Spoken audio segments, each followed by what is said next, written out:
Tough game there. What are your thoughts? Yeah, definitely. I was just trying to stay in the match as much as possible and create opportunities. I mean, he was serving heads down on one of the best servers I've played in a really long time. I mean, with a very interesting, toss of the ball, he was able to hit a lot of the spots, so that made it even more difficult for me, definitely. So I just had to stay in the match and be present. I mean, you just don't know when the opportunity would come. I had quite a few opportunities even in the first set. He had some opportunity as well. So all in all, it was a very even match. But I think just a few points made a huge difference. People are complaining about the balls. What do you think about them? What can I say about the balls? They're very interesting. It's just this is an ongoing topic that we've been having for quite some time already. So it's not something new. I think overall, if you think about it, we have 6-7 types of balls that we play throughout the year, which is unheard of in a way in any other sport. So I think after that we can all do the math on it, right? How does it to play here in Sweden?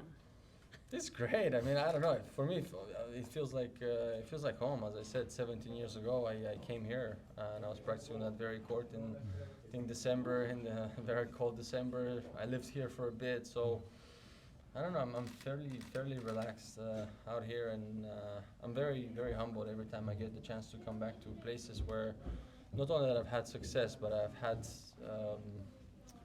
I think good memories and everything put all together with very good people, and I think you need that type of tournaments, and I really like the history behind it as well. So for me, I see only pluses. I'm sure I don't need to remind you, but you're 10th in the race. Andrey is also trying to get there to Turin. He's 8th in the race. Is it still very friendly between you two, or are you secretly hoping that one of you goes further than the other at this tournament? Secretly hoping? What are we here, man? We're not in kindergarten. Outwardly hoping. No, definitely not. I mean, I think whoever gets it deserves it. It's simple as that. There's no other way to it. Of course, do I want to go? Yeah, of course. But ultimately, I don't want something like that to shade over my season. I think it's one of the best seasons I've had with a lot of good things. I feel like I've learned a lot also about myself, about my body, and I think I'm in a place in my career where I need to do certain changes in order for me to continue to not only do well, not only win, but have even more longevity. So I'm not just about this month, this year, and that season. I think there's a reason also why I've been doing this for so long. So now it's also time to give it all you have, stay strong. Yeah, and if it happens to go my way, great. If not, great. So either way, great. Either way is great, of course. And these things should hurt, of course. In the same time, I mean, and of course you should want it. So on that side, you can, in a way, it all depends on you. And I think that's one of the beauty in our sport. Speaking of longevity, David Goffin, he recently said that you are one of his biggest inspirations because you've managed to find this level at this time in your career. What did you think about that when you heard that? I'm hearing it from you. It's very, very lovely to hear that. Now, me and him go way back. I think the amount of battles we had throughout all the years and on so many different levels. I was so happy to see him do so well in Shanghai.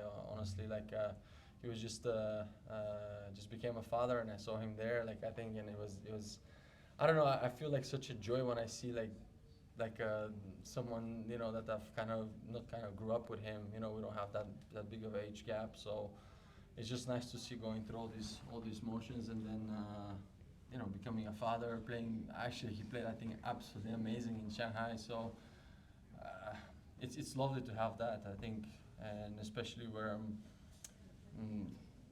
at generational wise, it's very difficult because you don't see any more players around that age. So I always say now it's great, honestly, and it makes me feel like full of joy because it's a very difficult sport, guys. What do you think about the future now that Federer retired and Nadal is retiring? What do you think about the future? Future is bright. Tomorrow sun comes up, so not not much of a difference other than that. Of course, these guys are always gonna be missed, and they're in a way the pioneers of our sport in terms of, you know, legend. But so was a lot of other players, and I think, I mean, of course, the debate and everyone has been talking and all this. It's great to have it, but let's not forget also all the other players along the way that have contributed to this game. And of course, everyone wants to be the best, and always everyone talks about the best, which I totally get. But let's not forget there's a bunch of other players that have done such an amazing job throughout their career and have an excellent career and longevity and everything you could possibly think. So I think everyone deserves their own credit in a certain way. And on the other side, I mean, we have two very good calibers at the moment. The two guys are hitting the crap out of the ball. So I think in a way it's in safe hands, and we already see the shift in variable ways. So I always say time will tell the rest, and I don't know, at some point I'm going to be enjoying on the sidelines, and it's going to be great either way again. Thank you very much. Thanks so much. guys. Cheers. Thank you. Thank you.